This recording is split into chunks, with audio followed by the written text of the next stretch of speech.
여러분, 혹시 이런 말 들어보신 적 있나요? 요즘 시대에 무슨 부정선거야. 그런 거 믿는 사람들 다 음모론자지. 얼마 전 제가 카페에서 실제로 들었던 말인데요. 만약 그 한 표가 이미 누군가에 의해 정해져 있다면 어떨까요? 내가 아무리 찍어도 결과가 바뀌지 않는다면?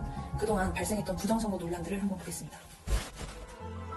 21대 총선에서는 투표수가 투표인보다 많은 곳이 무려 37곳이나 나왔는데요. 예를 들면 투표를 한 사람은 20명인데 실제 투표수는 30표가 나왔다는 얘기입니다. 파주의 선거인 명부에는 197세, 153세, 148세의 이름까지 등재되어 있었죠. 거기에 확률적으로 불가능한 사전투표 통계들까지. 부천 신중동에서는 이틀 동안 무려 18,000여 명의 투표가 이루어졌는데요. 이를 계산해보면 4.7초에 한 명씩 투표한다는 놀라운 기록입니다. 심지어 이때는 거리두기를 하던 시절이라 손소독, 비닐장갑 착용 등 시간이 더 걸리는 절차들이 있었음에도 불구하고 4.7초라는 건 도저히 믿을 수가 없었는데요. 이 시간 안에 이 모든 절차를 거쳐 투표가 가능하신 분이 계실까요? 4.7초는 질문 하나도 못 끝낼 만큼 짧은 시간입니다.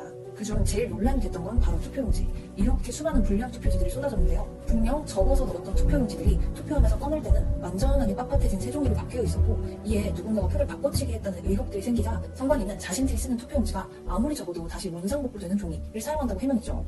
이런 말도 안 되는 해명에 더욱 논란이 커지자 선관위는 아예 이 영상을 삭제해버립니다. 그리고 이건 제가 정말 놀랐던 건데요. 은평구에서는 투표를 하기도 전에 후보 칸에 미리 도장이 찍혀져 있는 표까지 나왔습니다. 그 사람들이 봉지를 담아서 내라고 그러더라고요. 그래서 봉지를 열어봤더니 이미 봉지에 이게 들어있다는 그 얘기예요. 심지어 투표용지를 담을 투표원도 제대로 없어서 바닥에 있는 바구니에 뒤죽박죽 넣고 방치하거나 쇼핑백과 택배 상자, 심지어 쓰레기 봉투에 맨손까지 동원하는 주먹구구식이 도입됐어요. 이렇게 충격적인 일들이 계속해서 벌어졌음에도 불구하고 헌법재판소는 부정선거 의혹은 중대한 위기가 아니다라는 판결을 내렸는데요. 정말 말이 되나요 이게? 선거는 나라의 주인이 국민임을 보여주는 가장 중요한 순간입니다. 그런데 그 단 한 표가 믿을 수 없게 된다면 우리는 더 이상 민주주의 국가라고 말할 수 있을까요? 대통령 선거가 코앞으로 다가온 지금 부정선거 의혹을 제대로 밝혀내지 못한다면 국민의 신뢰를 회복하기는 점점 더 어려워질 거예요. 저는 이 영상을 준비하면서 부정선거를 믿지 않는 분들의 주장들도 많이 찾아봤는데요. 정리를 해보니 대부분 이런 내용들이더라고요. 어떤가요? 하나하나만 보면 다 그럴듯해 보이죠? 그런데 이 주장들은 전부 말만 그럴듯한 주장들입니다. 먼저 제일 황당했던 공인 테이프부터 볼까요? 특수공인지 다들 알고 계시죠? 요즘 배달 음식에도 많이 붙어있잖아요. 선관위에서는 특수공인지를 사용해 누군가 공인지를 뜯게 되면 훼손 표시가 남는다고 홍보했는데요. 그런데 얼마 전 선관위에서 열렸던 투개표 실현에서 또 한 번 논란이 됩니다. 투표 간략해서 공인지 한번 뜯어서 한번 보시기 바랍니다. 그거 안 남네. 저게 안 남아요, 여기에? 예, 거기 아까 디자인입니다. 원래 남는다고 공부하지 않습니까? 아니, 여기 아니, 속에 남아요, 속에. 통에 남다고 홍보한 적이 한 번도 없습니다. 무슨 말씀이세요? 예. 공인지를 뜯은 흔적이 왜 남지 않느냐는 지적에 선관위에서는 우린 한 번도 그렇게 말한 적 없다라고 했죠. 과연 그럴까요? 분명 선관위에서는 공인 테이프를 뜯으면 투표함에 흔적이 남는다고 홍보했습니다. 그리고 최근 논란이 되자 급하게 홈페이지에 올라온 사진들을 변경했죠. 한번 올리면 수정이 불가능한 유튜브에서는 아직도 그대로 확인이 가능하고요. 혹시나 이 특수 공인지를 누군가가 떼어낼 경우 훼손 표시가 나타나기 때문에 훼손 사실을 누구나 확인할 수 있답니다. 투표함에 흔적이 남으라고 공인 테이프를 붙이는 거지 배달시킬 때 붙이는 공인지원도 못할 거면 이걸 쓰는 의미가 있나요? 자, 이제 CCTV를 보겠습니다. 선관위에서는 투표 기간 동안 CCTV를 24시간 공개하기 때문에 부정선거는 불가능하다고 주장하고 있는데요. 이것도 들어보면 그럴듯하죠. 그럼 제가 여러분들에게 질문 하나 해볼게요. 선관위에서 24시간 공개한다는 CCTV를 우리가 보려면 과연 어디서 볼 수 있을까요? 유튜브 라이브나 방송국에서 실시간 중계를 한다거나 아니면 선관위 홈페이지? 전부 아닙니다. 선거 중에 이 CCTV들을 확인 가능한 방법은 딱 한 가지. 무조건 선관위 건물까지 가야지만 이 CCTV들을 볼 수 있습니다. 이렇게 온라인 공개를 하지 않으면 많은 사람들이 투표함이 어떻게 보관되고 있는지 알 수도 없고 사람들이 없는 새벽 시간에는 누가 선관위 건물까지 가서 확인할까요? 실제로 모두가 잠든 새벽 3시 출처가 불분명한 투표용지를 집어넣는 일도 있었고 공인 테이프라는 말이 무색하게도 뜯었던 걸 다시 붙인 흔적까지. 게다가 공개한 CCTV마저 제대로 작동하지 않는다면 4월 2일 부산시 교육감 선거 당시 투표 보관소를 촬영하는 8대의 CCTV가 멈춰져 있었고 이 CCTV들은 12시간이 넘도록 멈춰져 있었습니다. 여기에 선관위의 해명이 어땠을까요? CCTV를 보여주는 컴퓨터가 용량에 문제가 있었는지 4개 걸려서 멈췄다. 이런 식으로 CCTV도 제대로 관리 못하고 무조건 오프라인에서만 볼 수 있게 해놓는다면 24시간 CCTV를 공개하겠다고 하는 게 무슨 의미가 있나요? 다음은 개표 과정입니다. 많은 분들이 우리나라가 수개표를 하고 있다고 잘못 알고 계시더라고요. 우리나라는 수개표가 아닌 수검표를 도입하고 있는데요. 그럼 수개표는 뭘까요? 말 그대로 사람이 모든 투표지를 손으로 하나하나 직접 확인하면서 세는 방식입니다. 기계를 쓰지 않다 보니 투표지의 훼손, 중복 투표, 무효표 여부 등을 세세하게 판단 가능하죠. 단점은 수검표에 비해 시간과 비용이 더 많이 들어갑니다. 그런데 이런 단점에도 불구하고 여러 선진국들은 수개표 방식을 도입하고 있어요. 전자개표를 일찌감치 도입했던 독일과 프랑스도 지금은 다시 사람이 개표하는 방식을 쓰고 있습니다.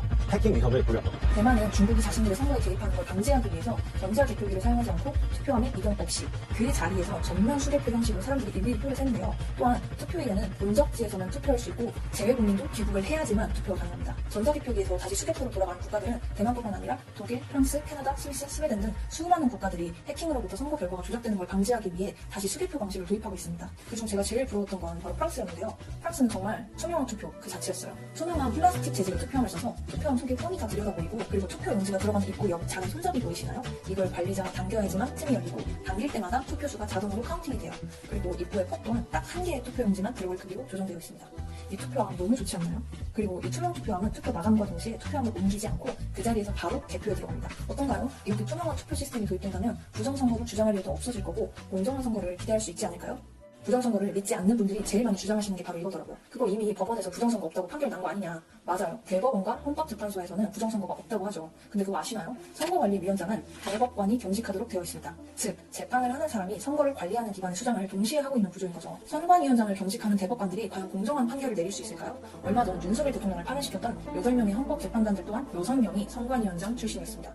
사실 부정선거를 밝히는데 제일 확실한 진원은 바로 통합선거인 명부인데요. 투표해보신 분들은 다 아실 거예요. 우리가 투표를 하기 전에 선거인 명부에 이렇게 서명하는 거 기억하시죠? 여기에는 전국의 유권자 정보와 누가 어디서 투표를 했는지, 사전인지 당일인지 다 기록되어 있어요. 그래서 통합선거인 명부를 까봤더니 투표를 안 한 사람이 투표한 걸로 돼 있다? 그럼 바로 부정선거의 증거로 사용할 수 있는 거죠. 실제로 국정원의 조사 결과 선관위의 시스템은 너무 허술해서 통합선거인 명부와 개표 결과 모두 조작이 가능하다는 결론을 내렸습니다. 이에 윤석열 대통령은 탄핵심판 당시 이 명부를 부정선거의 증거로 채택하려 했지만 헌법재판소는 증거 채택을 거부했고 이에 대통령 측이 또 한 번 요청했지만 헌법재판관들은 또다시 거부했습니다. 부정선거를 검증하자고 하는데 증거자료를 채택하지 않는다? 또한 대법원은 부정선거를 주장하는 민경욱 전 의원에게 누가 언제 어디서 어떻게 부정을 저질렀는지 부정선거의 주체를 구체적으로 밝히지 못했으니 우리는 인정하지 못하겠다라는 황당한 판결을 내렸습니다. 이게 맞나요? 당시 민경욱 전 의원은 이미 임기가 끝난 일반 시민입니다.